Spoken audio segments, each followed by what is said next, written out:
안녕하세요. 소개받은 장주영입니다. 오늘 여러분들에게 드릴 말씀은 미얀마의 이제 쿠데타와 관련되는 내용, 그리고 쿠데타 이후에 지금 현재 진행되고 있는 내용, 그리고 앞으로 미얀마는 어떻게 될 것인가에 대해서 말씀을 드리겠습니다. 쿠데타는 지난 2월 1일 날 새벽 3시에 쿠데타가 있었고요. 아래쪽에 보시면 그 사진이 한 장이 있는데 이분이 그 교사, 체육교사입니다. 유튜브를 통해서 에어로빅 하는 것을 보여준답니다. 뒤쪽에 보면 군 경찰차들이 막 지나가는 걸 확인하실 수 있습니다. 그리고 이 길이 딱 끝나는 시점 왼쪽에 건물이 희미하게 보이는데 이 건물이 그 국회가 됩니다. 그러니까 미얀마 국회는 우리나라 그 국회의사당처럼 다 하나의 한 동짜리 건물로 되어 있는 게 아니고 건물이 작게 여러 개로 되어 있어요. 33개의 건물로 나눠져 있는데 그 중에 하나 이쪽. 그래서 2월 1일 날은 작년 11월 8일 날 총선이 있었고 총선 결과에 따라서 국회가 개원하는 날입니다. 그러니까 전국의 당선된 국회의원들이 하나 모여서 새로운 정부가 탄생했다라는 것을 알리는 그런 날이었었죠. 그래서 국민 입장에서는 이렇게 제도권에 있는 국회의원들을 체포하기에 더할 나위 없이 좋은 그런 날이었다라는 것입니다. 그래서 군부는 작년 2020년 11월에 총선이 있었는데 거기에서 엄청나게 많은 선거 부정이 있었다라고 주장을 합니다. 그래서 군부가 자체적으로 조사를 해보니까 1000만 건 이상이다, 1050만 건 정도가 된다 이렇게 얘기를 합니다. 미얀마 유권자가 3600만 명 정도가 되거든요. 근데 선거가 상원, 하원, 지방의회 3번을 하게 되어 있습니다. 곱하기 3원 하면 되겠죠. 약 10% 이상의 선거 부정이 있었다 이렇게 주장을 하는 거죠. 너무 과장됐습니다. 제가 봤을 때도 너무 과장된 것 같아요. 그러니까 얼토당토 않는 명분을 내세워서 집권 여당에게 아웅산 수치에게 이 선거 부정을 조사를 하라라는 촉구를 계속했고 여당과 그 아웅산 수치는 그것을 무시를 하는 전략으로 계속 나아가게 됩니다. 그래서 군부가 참다 못해서 국가가 혼란스러운 상황에 처해져 있다. 왜냐하면 군부를 지지하는 소수의 국민들이 있겠죠. 근데 이 국민들이 거리에 나서서 시위를 하기 시작한 겁니다. 사회가 혼란스럽다라는 겁니다. 그래서 군인들이 이렇게 가다 보면 국가가 너무 혼란돼서 분열된 위기에 처할 수도 있다라고 해서 국가 비상사태를 선포를 합니다. 국가 비상사태라고 얘기를 하지만 우리는 그냥 쿠데타라고 얘기를 합니다. 그러니까 군부가 말하는 국가 비상사태는 헌법에 따라서 합헌적인 그런 행태다라고 주장을 하는 대신에 우리가 일반적으로 얘기하는 건 쿠데타라는 것이죠. 왜냐하면 대통령의 재가가 없었기 때문입니다. 그래서 그 군부가 정권을 딱 장악하고 난 다음에 선거 부정을 조사를 하고 1년 뒤에 총선을 실시하겠다라고 선언했습니다. 그렇게 따지면 내년 2월 정도에 총선을 하겠죠. 근데 뒤에 가서 바뀝니다. 그래서 그러면 쿠데타가 직접적으로 일어난 이유가 뭐냐? 왼쪽에 있는 사람이 민 아웅 hlaing이라는 사람이고요. 오른쪽은 소윈이라는 부사령관입니다. 자, 이 사람이 올해 이제 65세가 됐는데 원래대로 하면 저번 7월달에 은퇴를 해야 되는 거예요. 근데 이 사람은 군사령관 이전에 너무 많은 일들을 하고 있어요. 가족들이 아주 큰 사업을 하고 있는데 그것을 뒤를 다 봐줘야 되는 거예요. 그리고 이 사람의 백을 믿고 붙은 정실기업가들, 우리 크로니들 얘기라고 얘기를 하죠. 정실기업가들이 엄청나게 또 많이 붙어 있어요. 30명 이상이 붙어 있어요. 자기도 살아야 되는 거죠. 근데 퇴역하고 나면 어떻게 될지 몰라요. 이 미얀마 군부는 상당히 독특한 게 현직에 있을 때는 아버지 자식 관계라고 스스로 얘기를 합니다. 그래서 이 사람은 여기에 있는 그 소윈이라는 사람은 넘버 2임에도 불구하고 넘버 1의 권력을 한 번도 넘은 적도 없고 무조건 복종하는 자세를 보이고 있습니다. 그런데 만약에 이 사람이 퇴역하고 이 사람이 넘버 1이 되잖아요. 그러면 이 과거의 넘버 1의 미래는 어떻게 될지 모릅니다. 아무도 예측할지 몰라요. 그러니까 권력층에서 최대한 밀려나지 않으려는 그러한 습성들을 보이는 게 미얀마 군부의 특징이라고 볼 수 있습니다. 그래서 퇴역을 하고 난 다음에 보니까 자기가 너무 겁이 나는 거야. 그래서 에라 모르겠다, 쿠데타나 일으키자 라고 해서 자기의 권력을 계속 연장하는 차원에서 쿠데타를 일으키게 되었다라는 것입니다. 자, 두 번째로는 군부의 박탈감 증가라고 되어 있는데 우리나라는 1961년에 쿠데타가 일어났고 버마는 1962년도에 쿠데타가 일어났어요. 비슷한 시기였고 우리는 87년 6월 항쟁 체제 이후에 제도적으로는 민주주의를 달성했습니다. 그리고 범안은 88년도에 민주주의 운동이 장장 6개월 동안 있었지만 실패를 했어요. 또 왜 그렇게 됐느냐 저한테 물어보는 경우가 많이 있습니다. 그래서 저는 처음에는 되게 좀 꺼렸는데 요즘 들어서 그냥 얘기하는 것이 국민의 동의를 기반으로 하지 않은 집단이 정권을 장악했는데 어떻게 통치를 했느냐의 차이점이 있다라는 것입니다. 그러니까 예를 들어서 우리나라 같은 경우에는 정치적인 부분은 제외하고 경제적으로 이 측면을 봤을 때는 어쨌든 국가 주도로 산업화를 추진했다라는 것이죠. 이 산업화를 추진했다라는 것은 소득 수준의 향상을 가져왔고 이 소득 수준의 향상은 교육 수준에 또 많은 기여를 했죠. 그러면서 새로운 계층들이 등장을 했습니다. 그래서 이러한 계층들이 사회 비판 의식을 많이 가지게 되었습니다. 미얀마 같은 경우는 군인들이 권력을 잡고 난 다음에 미얀마는 독특하게 세계화 문을 닫아버립니다. 외국 기업이 미얀마에 투자를 한다라고 하면 우리는 인센티브 제도 이런 거 막 엄청나게 많이 주려고 그러잖아요. 근데 미얀마는 인센티브가 아니고 들어오고 싶어? 그러면 현지인들에게 월급을 몇 배로 올려줘야 되고 세금도 많이 내. 자연스럽게 안 들어오는 것이죠.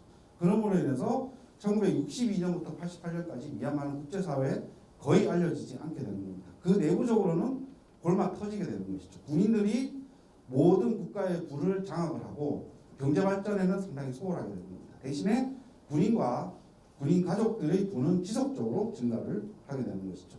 물론 새로운 사회계층으로서 전문 엘리트들이 등장을 했던 것은 사실입니다. 근데 그 수가 상당히 적었고 그리고 이러한 사람들도 군부에게 대부분 포섭된 군부를 찬동하는 그런 사람들이 되어버리게 되는 것이죠.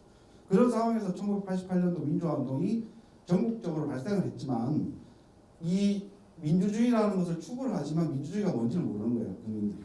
이거 어떻게 민주화를 시켜야 되지? 이렇게 되는 겁니다. 심지어는 그 식민 시기에 영국 식민 시기에 독립운동을 했던 사람들이 사회주의 사상, 우리는 혁명을 해야 돼. 이런 사상을 갖고 오는 거예요. 마오 사상을 갖고 오는 사람들도 있고 그렇게 해서 군부와 대립을 하다 보니까 실패할 수밖에 없었던 그런 사례라는 것입니다. 미얀마 군부는 국가 안의 국가라고 생각하시면 됩니다. 그러니까 미얀마라는 나라 안에 또 다른 작은 군부라는 국가를 이루고 있습니다. 그들만 다니는 군인 가족들만 다니는 학교가 있고 병원이 있으며 골프장이 있습니다. 그들의 아이들만 다니는 아주 좋은 학교들이 있습니다. 그리고 군인 자제들, 장교들 있죠. 장교들 군인 자제들은 미얀마 국내에서 교육을 받지 않습니다. 대부분 영어권, 그러니까 영국, 호주, 싱가포르, 말레이시아 이런 선진국에 가서 교육을 받고 정말 좋은 교육을 받고 돌아옵니다. 그러면 자기의 부모들, 할아버지들이 회사를 설립을 해요. 회사를 만드는 거예요. 그 회사를 아이들이 MBA 공부 이런 것들을 하고 와서 운영을 하는 거죠. 그리고 자기네들끼리는 철저하게 네트워크가 형성되어 있습니다. 그렇기 때문에 군인과 군인 가족들이 만든 기업들은 미얀마에서 승승장구할 수밖에 없는 그런 상황입니다. 거기에다가 군인들이 다시 또 1990년대 이후에 아주 큰 군인들만의 기업을 만들어뒀습니다. 어떻게 보면 제가 봤을 때는 쿠데타를 통해서 권력을 가져가려는 거에 목적이 아니고 권력을 가짐으로써 갖게 되는 부수적인 이익으로서 경제적인 기득권, 이익 이런 것들이 이들에게 있어서 더 큰 목적이지 않았을까라는 생각이 듭니다. 그래서 대표적인 기업이 크게 두 개가 있습니다. MHL이라는 것이 있고요. 옛날에 UMHL이라고 했는데 지금 MHL이라고 합니다. 우바이라는 회사가 있는데 우리나라의 대기업보다 더 많은 문어발 기업입니다. 웬만한 회사들은 다 가지고 있습니다. 광물 자원들을 미얀마 군부가 완전히 다 장악하고 있습니다. 이거는 민간인들 전혀 접근하지 못하게끔 그렇게 만들어졌고요. 지금은 자동차 수입이 자유화가 됐는데 10년 전까지만 하더라도 미얀마에는 100년 전 자동차가 굴러다녔습니다. 덜덜덜 거리면서 굴러다니는 그런 적이 있습니다. 그 이유가 군부 자동차 시장도 역시 마찬가지로 군인이 장악하고 있었기 때문에 수입을 금지했습니다. 군인 가족들만 타는 자동차만 좋은 걸로 타고 하는 거죠. 근데 지금은 그렇지는 않습니다. 지금은 자동차 수입이 다 된 그런 상황. 그만큼 그러니까 2011년 이후에 지난 10년 동안 군부의 경제적 역할이 축소가 되긴 했지만 근데 워낙에 그 포션이 크다 보니까 군부가 가지고 있는 그들의 경제적인 이익과 이런 것들이 너무 크다라는 것이죠. 근데 앙산수치가 집권한 지난 5년 동안 지속적으로 군부를 괴롭힙니다. 야, 니네 정치에서 자꾸 개입하려고 그러는데 그러지 말고 경제권도 좀 내려놔라. 국민에게 돌려줘라. 계속 무언의 압력을 계속 하는 겁니다. 그런데 군부 입장에서는 기분 나쁜 거예요. 어떠한 보상도 없는데 그들이 갖고 있는 기득권을 내려놓으라고 그러니까 군부 입장에서 겁이 나는 거죠. 그리고 결정적으로 작년 11월에 총선에서 아웅산수치가 이끄는 그 여당 NLD가 압승을 거뒀단 말이에요. 전체 의석의 83%를 차지해버렸다는 거죠. 그럼 앞으로 5년 뒤에 쿠데타가 일어나지 않았으면 올해부터 다시 또 5년, 2025년까지죠. 5년 동안 군부가 또 시달린다라는 거죠. 겁이 나는 거예요. 그러니까 그냥 쿠데타를 이렇게 버리자라고 이렇게 볼 수도 있을 것 같습니다. 쿠데타는 2월 1일 날 일어났고 1월 26일, 그러니까 일주일 전, 쿠데타 일주일 전부터 코로나 백신 접종이 시작이 되었습니다. 그래서 백신 접종 일주일 만에 이 쿠데타가 일어났기 때문에 의료계에 있는 사람들이 가장 먼저 파업을 시작을 했습니다. 우리 정부에 협력하지 않는다. 군부가 이끄는 정부에는 협력하지 않는다. 그래서 의료진부터 시작한 파업이 각계각층으로 확산이 됩니다. 과거에 미얀마는 사회주의를 했기 때문에 이 공공 부분, 그러니까 공무원들의 수가 상대적으로 많습니다. 철도, 그리고 학교 같은 경우에도 초중 고등학교, 대학교까지 모두 다 국립입니다. 공립학교예요. 사립학교가 거의 없습니다. 그래서 선생님들, 학생들까지 파업에 다 가담을 하는 거죠. 그래서 4월 달 정도까지만 하더라도 대부분의 영역에서 국가 기능이 완전히 마비가 되었었죠. 그런데 4월 달부터 각 그 직능 집단별로 전체 회의 이런 것들을 소집을 하게 되는 거죠. 군부가 소집을 해서 거기에 참석하지 않는 사람들은 이 CDM 시민불복종 운동에 참석을 하고 있다라고 간주를 해서 직위 해제를 해버리고 아예 해고를 하는 그런 일들이 벌어지게 되었습니다. 그래서 생계를 해결해야 되니까 일단 CDM 시민불복종 운동에 참석한 사람들이 그냥 현업으로 다시 복귀를 하기 시작을 했고 지금은 많이 복귀를 했습니다.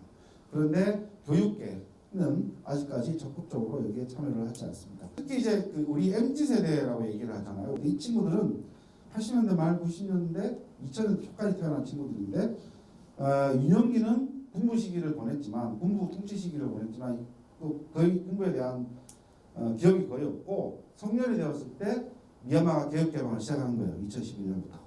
그러면서 경제가 좋아지기 시작하는 겁니다. 그래서 스마트폰, 인터넷 환경도 상당히 좋아지기 시작하는 거죠. 외부와 연립창들이 만들어지기 시작합니다. 그보다 더 중요한 것은 외국 기업들이 들어왔는데 외국인들과 직접적인 접촉이 가능한 거예요. 아까 말씀드렸듯이 미얀마는 62년부터 88년까지 문을 거의 닫았었고 88년부터 2011년까지 서방의 제재를 받으면서 역시 결과가 원활하지 않았습니다. 그렇기 때문에 이 사람들은 외부와의 소통에 대한 갈증이 이런 게 상당히 많이 있었는데 그러한 갈증들을 어느 정도 해소하게 되는 겁니다. 외국 사람들은 어떻게 생각하는지, 자기네들이 뭐가 문제였는지, 국제적 규범은 뭔지, 민주주의가 뭔지 이런 것들을 스스로 터득을 하기 시작하면서 사람들이 그 의식 구조, 그러니까 말 그대로 MZ세대를 중심으로 내 구조가 달라지게 되는 겁니다. 그래서 시위는 전국적으로 확산이 되었고요. 저는 개인적으로 봤을 때 상당히 안타까웠던 것 중에 하나가 우리는 군부를 이길 수 있는 힘이 없기 때문에 국제사회가 도와줘야 된다라는 그런 논리를 내세웠는데 그 국제사회가 도와줘야 된다는 논리가 제가 보면 R2P라는 게 있죠. 유엔의 보호 책임이라는 것이 있는데 그 Responsibility to Protect라고 해서 유엔이 만든 일종의 그 법령이긴 한데 저건 성문화된 것이 아닙니다. 유엔 안보리 5개 나라가 합의를 통해서 결정하게 되는 그런 법령이라고 볼 수 있는데 이거는 이제 그거에 어떤 나라에서 자연 재난, 내란과 같은 상당히 그 해당 정부가 그 문제를 해결할 수 없을 경우에 국제사회가 개입을 할 수 있다. 그게 평화적인 방법이든 물리적인 방법이든 개입을 할 수 있다는 것이 이 보호 책임입니다. 근데 이거는 쉽지가 않습니다. 이 사람들의 그 복장을 보면 이게 과거 홍콩 시위에서 받았던 복장이랑 똑같아요. 실제로 그 홍콩 시위에서 했던 사람들이 제 제목은 모르겠는데 매뉴얼 같은 걸 만들어서 인터넷에 올렸대요. 근데 이게 바로 미얀마어로 번역이 돼서 사람들이 이렇게 이 복장을 하고 나타난 것입니다. 중요한 것은 이제 미얀마가 가장 그 긴밀한 관계를 맺고 있는 아세안이 있죠. 동남아 국가연합, 아세안의 회원이기도 하고. 그래서 아세안 같은 경우에는 내부적으로 상당히 많은 문제가 있습니다. 1967년도에 창설이 되었지만 내부적으로 많은 문제가 있는데 그 중에 하나가 아세안은 2가지 방식이 있는데 첫 번째는 아세안 웨이라고 해서 내정 불간섭 제도입니다. 그 회원국 내부에서 일어나고 있는 어떤 좀 민감한 문제, 예를 들어서 인권 문제 이런 것들은 얘기를 안 하는 거예요. 쿠데타가 일어나더라도 뭐 그거는 국내 얘기다, 내정이다라고 해서 개입을 하지 않습니다. 그러니까 더 이상 발전할 수 없는 그런 시스템이 된다라는 것이. 미얀마 문제가 딱 터지니까 아세안도 나눠지는 겁니다. 그러니까 인도네시아, 말레이시아, 싱가포르 이런 나라들은 군부를 반대하는 입장을 명확하게 하는 거예요. 근데 옆에 있는 태국 같은 나라는 지금 군부 정권이거든요. 태국은 오히려 군부에 동정하는 자세를 보이기도 했고, 그리고 베트남, 라오스, 캄보디아 이런 나라는 난 잘 모르겠는데 우리는 개입하고 싶지 않다, 말하고 싶지 않다 이렇게 나눠지게 되는 겁니다. 그러니까 아세안도 국제사회에서 상당히 많은 비난을 받는 거죠. 그러니까 미국 같은 나라가 아세안에 계속 압력을 행사하는 겁니다. 니네가 나서서 해결해라, 지역 문제니까. 근데 아세안이 처음에 내세웠던 것이 그러면 군부가 1년 뒤에 총선을 한다니까 그때까지 기다려보자 라고 결의를 한 거죠. 그러니까 시민들이 그림에서 보시다시피 이렇게 나온 겁니다. No re-election이라고 되어 있습니다. 아세안 우리 믿지 않는다. 그래서 아세안이 4월 달에 그 미나올라인 군사령관을 자카르타로 불러서 5대 합의안을 채택을 했어요. 첫 번째가 뭐 즉각적인 폭력 중단 이런 거였습니다. 사람들도 풀어주고 그랬는데 미나올라인이 오케이 그렇게 하겠다고 돌아가자마자 내일은 비행기에서 난 그런 약속한 적 없다. 시간이 그러니까 상황이 달라지면 나는 할 것이다 라고 말을 바꿉니다. 그래서 그 이후에도 지금까지도 아세안이 그 미얀마를 지속적으로 압력을 행사하고 있다. 그 부분은 뒤에 나올 겁니다. 쿠데타 이후에 주요인사들을 다 체포를 했죠. 국회의원들은 다 거의 다 체포를 했고, 그리고 그 권력사회 넘버원이었던 아웅산 수치 그리고 민민 대통령 이 사람들도 다 구금을 해서 지금 재판을 진행 중에 있는데 처음에 기소까지 되게 빨리 갔어요. 근데 재판을 해서 결심이 나와버리게 되면 국민들의 동요가 있기 때문에 계속 그냥 차일피일 미루고 있는 상황입니다. 체포된 사람들 제외하고 나머지 사람들이 모여서 민주진영의 사람들이 모여서 임시정부를 구성했습니다. 그게 국민통합정부라는 것입니다. 내셔널 유니티 가버먼트라는 국민통합정부라는 것을 4월달에 조직을 했습니다. 여기서 주요 그러니까 NUG를 조직한 사람들의 핵심은 제3계층이라고 저는 부르고 있는데 첫 번째 계층은 1계층, 그러니까 탑티어 같은 경우에는 아까 말씀드린 아웅산 수치나 윈민 대통령처럼 이전 정부에서 최고 권력층들 있죠. 이 사람들이 탑티어가 될 것이고, 두 번째 세컨티어는 제도권에 있는 여당 출신과 여당과 연대하는 정치인들, 이 두 번째 층이 될 것이고, 지금 이 NUG를 구성한 사람들은 정치인이긴 한데 제도권에 들어가지 못한 젊은 층, 30대, 40대 정도의 젊은 층들이 이 국민통합정부를 구성을 했습니다. 그래서 여기 보면 지금 탑4를 이렇게 뒀는데 사실상 이 두 명, 가운데 있는 두 명은 아웅산 수치, 그다음에 윈민 대통령입니다. 이 두 명은 지금 현재 영어 상태에 있고, 실제로 활동하고 있는 사람은 지금 이 사람이에요. 두알 아실라라고 해서 소수민족 출신입니다. 대통령 권한 대행을 지금 맡고 있습니다. 이 미얀마 같은 경우에는 그런 그 넬슨 만델라가 보여줬던 정치적 기술이나 이런 것도 상당히 부족한, 야당 측면에서 상당히 부족한 모습들을 많이 보이고 있고, 그래서 요즘 들어서 국민들이 이 사람 NUG에 대한 지지가 상당히 많이 떨어지고 있습니다.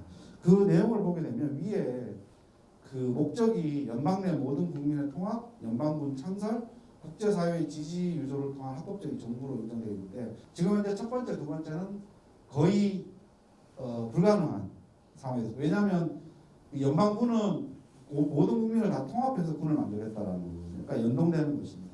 세 번째는 이 사람들이 계속 국제사회에다가 로비를 하는 거예요. 군부가 아니고 우리를 인정해달라라는 건데, 뭐 일반적으로 봤을 때 영토를 실질적으로 점하고 있는 집단, 그게 합법적이든 불법적이든 간에 그 집단들을 주로 그냥 정부로 인정하고 있는 것이 지금까지 관례라고 볼 수 있는데, 우리나라 정부에게도 계속 요구를 하고 있어요. 심지어 NUG는 우리나라의 특사됐습니다. 한국 특사. 오히려 이거보다 다시 지금 현재 느슨해진 미얀마 내의 민주화 운동, 군부를 퇴출시키고자 하는 운동을 어떻게 규합을 하고 어떻게 이 사람들을 퇴출시킬 것인가에 대한 전략, 이런 것들을 세워서 실행하는 것이 이들에게 있어서 중요한 과제인데 그것을 하고 있지 않는 것입니다. 그래서 미얀마 사회를 이렇게 한번 보면 군부는 국가 안의 국가, 정치와 경제를 독점하는 이런 집단들이 되었습니다. 국민들도 상당히 심각한 문제가 있는 게 뭐냐면, 미얀마는 그 135개의 종족들이 같이 사는 다민족 국가입니다. 그 가운데서 다수는 버마족이에요. 버마족이 전체 인구의 70% 정도, 3분의 2 이상이 됩니다. 그리고 나머지 3분의 1이 소수민족들이 있는데 134개의 소수민족들이 있는 거죠.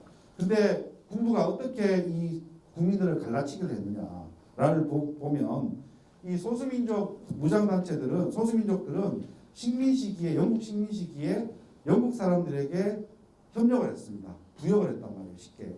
그러니까 영국 군에 들어가기도 하고 그래서 기독교를 전파하는 겁니다. 기독교를 알려주는 거예요. 지금 현재 소수민족들은 기독교도들이 많이 있어요.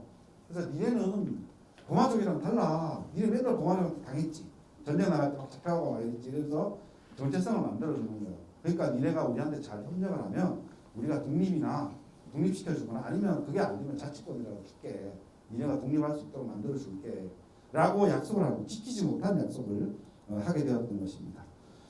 그런 와중에 1948년도에 이제 독립을 한 거죠. 영국으로부터 독립을 했는데 다시 그 주도권이 버마족에게 돌아오게 되는 겁니다. 식민 시기에는 버마족들이 사회 피라미드의 가장 아래쪽에 있다가 독립하게 되면서 그 주도권을 다시 버마족이 가져오게 되는 겁니다. 소수민족들은 버마족을 찾아가는 거죠. 우리를 독립시키거나 자치권을 달라라고 요구를 하는데 버마족은 그건 영국이 한 거니까 우리는 지킬 수 없다. 그리고 대부분의 그 소수 종족들은 국경지대에 대부분 살고 있거든요. 근데 미얀마 국경을 보게 되면 오른쪽은 태국, 동북 쪽으로는 중국, 왼쪽으로는 인도 이렇게 있단 말이에요. 근데 이 조그마한 지역이 독립을 하게 되면 당연히 옆에 있는 태국이나 중국, 인도 같은 나라 그냥 두겠냐 이거죠. 어떻게든지 간에 그냥 편입을 시켜버리거나 아니면 종속시키려고 노력할 것이죠. 그래서 우리는 절대 받아들일 수 없다라고 하니까 소수민족들은 1949년부터 무장투쟁에 들어가게 되었습니다. 그러니까 내란의 역사가 미얀마 내전의 역사는 조금만 더 있으면 100년 역사가 되는 것입니다. 아직까지도 내전이 끝나지 않았으니까요. 그래서 이렇게 그 소수종족들이 무장단체를 구성을 해서 조직을 해서 정부와 대정부 투쟁을 하니까 군부는 이것을 잘 이용하는 거예요. 그래서 이 사람 고산 지역에 사는 사람들을 상대로 지속적으로 교전을 하는 겁니다. 이거 보시면 군부는 이런 소수민족들을 일상적으로 계속 탄압을 하는 거예요. 계속 탄압을 하는 형태고 얘네들은 여기 계속 저항을 하는 거죠. 근데 버마족들 일반 국민들은 이 소수민족 문제에 대해 관심을 기울이지 않습니다. 그러니까 이번에 쿠데타가 딱 일어났잖아요. 그럼 소수민족들은 우리가 어떤 입장을 쳐야 될까 고민을 하게 되는 거죠. 근데 생각해 보니까 군부도 우리를 괴롭혔고 그리고 지난 5년 동안 아웅산 수치가 우리를 열심히 도와줬느냐? 저는 그렇지 않다라는 거죠. 근데 왜 우리가 도와야 돼? 왜 NUG가 내세우는 모든 국민의 통합 거기에 우리가 왜 발벗고 나서야 돼? 그리고 군대를 만든대. 그러니까 소수민족은 이제 자기네들 자치 군대가 있으니까 그 군대를 다 합쳐갖고 연방군을 만들자고 하는데 우리가 왜 거기 들어가야 돼? 라고 생각을 하는 거죠. 얻는 이익이 전혀 없는데 따져봤을 때 거기에 들어갈 이유가 없다는 것이죠. 그 말은 아웅산 수치가 지난 5년 동안 집권을 하면서 최소한 이런 오랫동안 사회적으로 쌓여왔던 문제들을 해결하려고 시도를 했었어야 되는데 전혀 그릇이 못했다라는 것입니다. 그래서 소수민족들이 봤을 때 이 쿠데타는 버마족 엘리트 간의 정치 엘리트 간의 갈등으로 보는 거예요. 그러니까 권력을 군부가 가져가느냐 민간이 가져가느냐 이렇게만 보는 거예요. 자기네들 입장에서는 항상 탄압을 받으니까 그래서 아까 말씀드렸듯이 이 연방군을 지금 창설하겠다라는 건데 4월 달에 뭐 자기네들끼리 나와서 NUG에서 우리 연방군 80% 이상 합의했다 이렇게 얘기를 하는 거예요. 될 가능성이 제가 봤을 때는 거의 없어요. 그런 건 있겠죠. 만약에 연방군 들어오는 조건으로 만약에 민주주의가 회복되면 소수민족 무장단체들이 니네가 원하는 거 우리가 다 들어준다. 그래서 자치권을 확보하는 것이 이 무장단체의 가장 큰 목적이라고 볼 수 있습니다. 그 왼쪽에 보면 미얀마 지도가 이렇게 있는데요. 지도에 그 색깔을 표시하는 게 반군들이 활동하고 있는 지역인데 조금 과장된 측면은 있어요. 그래서 이 무장단체들이 많이 있습니다. 근데 이 수를 다 합쳐봐야 7만 명 정도 밖에 되지 않아요. 근데 미얀마 군부는 정규군은 40만 명이고 경찰까지 합치면 50만 명 정도에 됩니다. 그러니까 수적으로 봤을 때 상당히 열세이고 그리고 무장단체들도 각기 속내가 다르기 때문에 예를 들어서 이 UWSA라는 여기 와족이라고 부르는 이 사람들은 중국계예요. 중국 사람보다 더 가까워요. 그냥 봐도 그냥 중국 사람이 우리가 봐도. 그래서 이 사람들은 우리는 미얀마에서 독립해서 중국의 자치구로 편입하고자 하는 희망하는 사람들입니다. 그러니까 이 사람들은 쿠데타가 일어나든 말든 상관없는 거예요. 우리는 우리 방식대로 가겠다라는 것이. 근데 만약에 얘네들이 지금 현재 그 민주지정 쪽에 힘을 못하면 또 전세가 달라질 수가 있겠지만 그럴 가능성은 잘 없다라는 것입니다. 또한 각 소수민족 무장단체끼리도 사이가 안 좋은 경우가 많이 있습니다. 붙어 있는 경우에 그러니까 서로 붙어 있는 경우가 있겠죠. 그럴 경우에 서로 막 영토를 더 많이 차지하기 위해서 다툼을 할 수밖에 없다는 거죠. 그래서 이 쉽지가 않다. 연방군이라는 것은 쉽지가 않고 그 대안으로 나온 것이 국민방위군 또는 시민방위군이라고 얘기를 합니다. 활동을 5월달부터 시작을 했어요. 지금도 시작을 하고 있는데 뭐 NUG에 지난달에 한 10월 한 달 동안 활동하면서 정규군을 1,500명 정도, 1,500명 정도 사살했다. 이렇게 자체적으로 보도를 하더라고요. 전문적인 군사기술 전혀 되어 있지 않는 사람들이 들어가서 체계적인 훈련을 받은 정부군과 교전을 벌이고 있는 상황이고 주로 국경지대를 돌면서 게릴라 활동을 하고 있기 때문에 만약에 얘네들이 성공을 한다면 수가 쭉 늘어날 수가 있습니다. 이 시민군들이 지속적으로 전쟁에서 승리를 한다면 들어가는 사람들, 입대하는 사람들의 수가 늘어날 것이고 그러면 군부는 크게 위축될 가능성이 있습니다. 최근 들어서 말단 계급들, 하사관 이하 사람들이 병사들이 탈영을 해서 시민군에 가담한다는 뉴스가 좀 접하고 있는데 이거보다는 오히려 지휘부에 있는 사람들 있죠. 영광급 이상 아니면 별 정도 되는 장성급 정도 되는 사람들이 반기를 들었을 때 군부대에 반기를 들었을 때 그럴 경우에 뭔가 상황이 확 변화할 수 있는 가능성은 있습니다. 코로나 상황이 쉽지 않은 그런 상황이었죠. 나름대로 작년 한 8월, 7, 8월 정도까지는 관리를 잘했는데 갑작스럽게 확 늘어났습니다. 확 늘어났죠. 여기 보시면. 그러다가 올해 2월달 돼서 거의 없습니다. 그리고 6월달 다시 몇 배 이상 거의 막 기하급수적으로 늘어났다는 걸 확인할 수 있죠. 이때는 코로나가 없었던 것이 아니고 쿠데타가 일어나서 시민들이 저항하고 있는 그런 상황이었기 때문에 통계를 잡을 수 없는 상황이었고 사실상 6월달 들어서 어느 정도 정리가 됐거든요. 그래서 다시 또 늘어나는 것을 확인할 수가 있겠습니다. 앞에 지도를 한번 보시면 미국을 제외하고 세 나라 다음 네 나라를 연결을 한 그 선이 있는데 그것을 쿼드라고 얘기를 하는데 상당히 오래됐습니다. 1992년도에 만들어진 비공식 안보 동맹체입니다. 그러니까 바이든 정부는 그렇게 보수적으로 하지 않고 우리가 힘이 없다는 걸 인정하지만 대신에 미국이 써야 될 힘, 재정 이런 것들을 동맹국들에게 전가시키겠다는 거죠. 꼽히는 나라가 지금 이제 일본, 인도, 호주 이렇게 되는 거죠. 근데 이거를 해보니까 세 나라만 갖고 부족하다는 거예요. 좀 더 확대를 하자. 그래서 이 아시아에서 미국과 가까운 나라를 찾아보니까 우리나라가 있겠죠. 일단. 베트남은 사회주의 국가임에도 불구하고 중국과 불편한 관계를 맺고 있으니까 미국의 편이 충분히 될 수 있는 그런 국가가 됩니다. 그리고 호주와 가까운 뉴질랜드 이렇게 세 나라를 추가해서 7개를 쿼드 플러스 체제로 가려고 시도를 하고 있습니다. 특히 이 남쪽으로 중국이 남쪽으로 내려오고 있으니까 그것을 막기 위해서 이 쿼드라는 것을 내세우고 있는데 그 하나의 전략이 인도 태평양 전략이라고 해서 이 해상 패권을 장악하겠다는 것이 목적입니다. 그러니까 19세기, 20세기에는 영토입니다. 육지. 누가 땅을 많이 가져가느냐. 이게 목표였다면 지금은 21세기에 들어서는 해상권을 누가 장악하느냐에 따라서 국가의 운명이 달라진다라고 보고 있는 것입니다. 중국은 가만히 있을 나라가 아니죠. 일찍이 2000년대 초반부터 파키스탄의 과다르라는 지역이 있습니다. 스리랑카의 한번도타, 방글라데시 타공, 미얀마의 짜퓨라는 지역을 쭉 연결합니다. 선을 쭉 연결하는데 여기에 해군 기지를 근대화하는 사업에 중국이 돈을 막 대는 거예요. 라면 가서 기지를 지어주는 거예요. 그냥. 그래서 그거를 바탕으로 해서 인도를 봉쇄하려고 시도를 합니다. 진주 목걸이 전략이라고 자기들끼리 붙입니다. 2005년도, 2006년도부터 시작을 했고요. 이것을 확대를 합니다. 그래서 서쪽으로는 중동, 아프리카까지 그리고 동쪽으로는 이쪽 지역, 홍콩까지 2013년도에 그걸 공식적으로 발표를 하죠. 카자흐스탄에 가서 시진핑이 발표를 합니다. 그것은 여러분들이 다 아시는 1대1로가 되는 것입니다. 1대1로는 육로, 장관이 개척한 실크로드 있죠. 유럽을 쭉 가는 길. 그거는 옛날에 있었던 길을 다시 복원하는 거니까. 그리고 시진핑이 새로 만든 길이 이 해상패권입니다. 그래서 이 전체 항구 도시들을 쭉 연결해서 연선 국가들이라고 얘기하거든요. 쭉 연결해서 친중화적인 질서를 만들어 버리겠다라는 것이 중국의 전략이 되는 겁니다. 그래서 남쪽으로 내려오면 중국은 남쪽으로 내려와야 되겠죠. 그다음에 미국의 코드가 딱 만나게 되어 있다는 것입니다.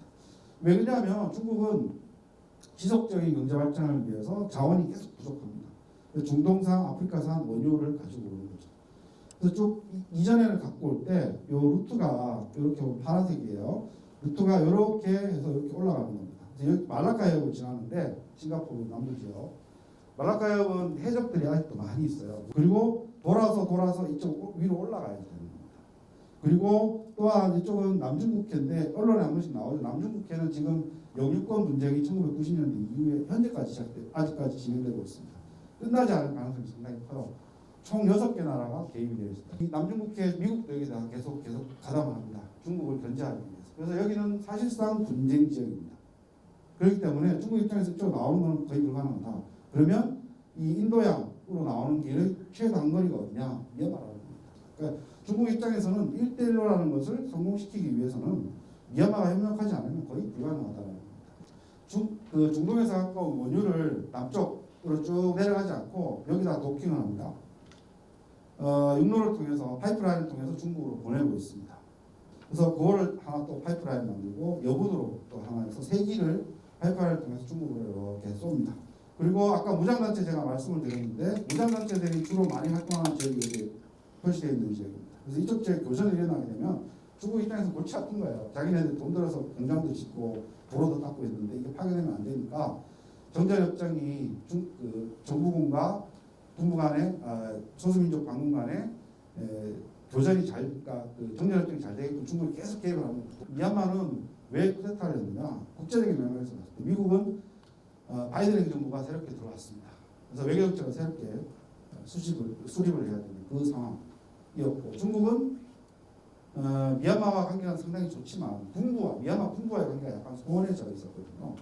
그래서 쿠데타를 일으켰는데 지금까지 여러분들이 보시다시피 국제사회가 미얀마 문제를 해결하기 위해서 할 수 있는 했던 성과는 거의 없습니다. 성명서나 규탄 정도 발표하는 것 이외에. 그걸 알기 때문에 군부가 이렇게 쿠데타를 해서 성공을 하게 됩니다. 중요한 것은 이제 광주와 미얀마인데 1980년 광주에서 일어났던 일에 그 틀 속에서 미얀마를 보려고 하는 것 같아요. 그러면 미얀마 문제를 제대로 이해를 하고 해결하는 데 있어서 말 그대로 이상적인 해결책을 가져오지 못한 것이다라는 생각을 합니다. 첫 번째로는 시대적 배경을 한번 보시게 되면 우리나라는 1980년이에요. 이때 80년은 냉전 시기였었고 외교적으로 우리나라는 미국에 종속되어 있는 그런 상황이었습니다. 어쨌든 반공주의를 내세웠기 때문에. 그런데 만약에 전두환이 12.12 사태랑 그 다음에 5월 항쟁에 대해서 무자비하게 진압을 했는데 미국이 그걸 보고 전두환을 인정하지 않는 거예요. 인정하지 않고 전두환도 내려가 라고 해서 만약에 정권 교체가 일어났어요. 우리나라에. 근데 역사의 과정이라는 것은 없지만 만약에 가정을 하면 정권 교체가 일어났는데 그 정권이 미국과 가까우면 문제가 없겠죠. 그런데 만약에 반미 정권이 들어섰다. 반미 정권이 들어서고 친북 정권이 들어서 반미 정권이자 친북 정권이 됐다라고 하면 미국 입장에서는 이 한국이라는 나라를 잃는 게 아니고 한반도 전체를 다 잃어버리는 거예요. 그렇기 때문에 전두환이 일으켰던 그 만행에 대해서 그냥 묵과할 수밖에 없는 그런 상황이었다는 것입니다. 그런데 미얀마 같은 경우에는 제가 지금 말씀드렸듯이 중국 같은 나라, 미국 같은 나라 이런 나라들이 미얀마를 되게 중요시 보고 있다는 겁니다. 그래서 같은 틀에서 볼 수 없는 것이고 또한 사회적으로, 국내적으로 봤을 때 우리나라 같은 경우에는 당연히 광주 사태, 광주 항쟁과 관련되는 내용들은 그때 당시에 자세히 보도가 되지는 않았으나 어쨌든 사실들에 대해서 다 알고 있었고 거기에 직접적으로 참여를 하지 못하더라도 상당히 연민을 가지거나 저 사람들을 응원하는 그런 의식들을 가지고 있었다는 거예요. 그런데 미얀마 같은 경우는 제가 말씀드렸듯이 사회가 상당히 분절적으로 되어 있다는 거예요. 미얀마의 민주화, 군부의 퇴진과 민주화를 위해서는 올바른 제도를 수립해서 그걸 추진해 나가는 것도 중요하지만 그것보다 이전에 국민화해와 국민통합을 해야 되는 것이 더 중요한 과제로 볼 수 있습니다. 앞으로는 어떻게 될 것이냐. 8월달에 부사정부를 수립을 하고 그리고 2년 뒤에 총선을 실시하겠다라고 선언했습니다. 그러니까 2023년 한 6월 정도에 5월이나 6월 정도에 총선을 할 가능성이 있습니다. 지금대로 간다면. 그리고 선거제도를 바꿨어요. 선거제도는 우리나라와 똑같이 소선거구제입니다. 근데 이거를 확대를 하는 겁니다. 옆에 몇 개의 동네를 다 합쳐서 크게 합쳐서 1등부터 3등까지 이렇게 해서 국회에 되는 중대 선거구제로 바꿨습니다. 최근에 합의가 된 거예요. 이 말은 군인 출신들 또는 군부와 가까운 사람들이 입후보를 했을 때 당선시키기 위한 꼼수죠. 일종의 시민군들이 활동하고 있는 소수민족 지역들을 지속적으로 공격을 하고 있습니다. 민주진영의 문제라는 것입니다. 그래서 우리는 앞으로 시민방위군들이 어떻게 활동할 수 있는가, 이들의 공간을 좀 더 열어줘야 될 것이고 NUG가 좀 더 열정적인 모습을 보여야 될 필요가 있다, 이렇게 볼 수 있겠습니다. 아세안은 많은 시도를 하고 있습니다. 미국은 미얀마라는 나라가 종속될 가능성이 크고 그러다 보면 아세안의 영향력이 약화된다라고 보는 것이죠. 아세안은 미얀마를 적극적으로 일단 보호를 하면서 내부적으로 뭔가 변화를 시켜야 된다라고 유도를 하고 있습니다. 중국이 우주에서 최고 가까운 국가인 중국이 미얀마에게 어떤 압력을 행사할 경우에 미얀마는 분명히 움직일 가능성은 있습니다. 그러나 중국은 미얀마와 경제적인 관계로 이렇게 있어서 미얀마 군부를 괴롭히거나 또는 군부를 기분 나쁘게 하는 일도 별로 없을 가능성이 큽니다. 자, 유엔 총회가 열리고 있어요. 다음 달까지.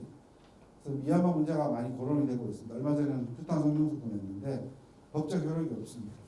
유엔이 할 수 있는 일도 거의 없는데 역시 마찬가지로 유엔 내에 안보리에 중국과 러시아가 들어가 있잖아요. 얘네들은 철저하게 반대를 위한 반대를 하는 그런 국가이다 보니까 미얀마 문제도 유엔 내에서 해결될 가능성은 잘 없다라는 것입니다. 미얀마에 주목해야 될 이유, 미국의 프리덤 하우스라는 기관인데 약간 좌파적인 성향입니다. 여기서 매년 민주주의 지표를 내요. 프리덤 인덱스, 그러니까 디모크라시 인덱스라는 게 있는데 여기에 보면 그 아시아 국가에서 호주, 뉴질랜드 빼고 아시아 국가에서 민주주의를 누리는 나라는 우리나라, 일본밖에 없습니다. 세 나라밖에 없어요. 상당히 심각한 문제입니다. 인도는 스스로 세계 최대의 민주주의 국가라고 맨날 자랑을 해왔어요. 근데 인도가 색깔을 보면 노란색입니다. 아시아뿐만 아니라 세계 전역을 봤을 때 민주주의는 쇠퇴하고 있는 것이 명확합니다. 우리의 민주주의는 과연 어디로 가고 있을까? 사람마다 다 다를 것입니다. 그러나 분명히 학자들이 내세웠다. 그리고 이상향으로 제시했던 민주주의의 미래와는 조금 멀어지고 있는 그런 모습들은 우리가 겪고 있는 현실입니다. 10년 만에 미얀마는 다시 과거로 돌아가려고 하고 있다는 것이죠. 이 말은 전 세계적으로 민주주의의 후퇴가 이루어지고 있는 그 상황에서 미얀마의 군부 쿠데타는 더더욱 과거로 돌릴 수 있는 가능성이 크다는 겁니다. 이 말은 한 나라, 미얀마라는 한 나라에만 국한되는 것이 아니고 아시아로 확산될 수 있다는 겁니다. 그러니까 자유민주주의 위기가 얼마든지 어느 나라에서든지 어떤 시기에서도 그거는 분명히 가능한 가설이라고 볼 수 있을 것입니다. 그래서 우리가 공기의 소중함을 모르고 지내듯이 자유민주주의도 우리를 다시 역행할 수 있는 그 상황으로 돌릴 수 있다는 것. 우리는 미얀마를 통해서 좀 배워야 될 필요가 있을 것 같고, 그리고 미얀마가 만약에 반대로 미얀마가 군부가 물러나고 민주주의가 복원된다면 그 민주주의 기운들이 또 아시아로 확산될 수 있다는 거예요.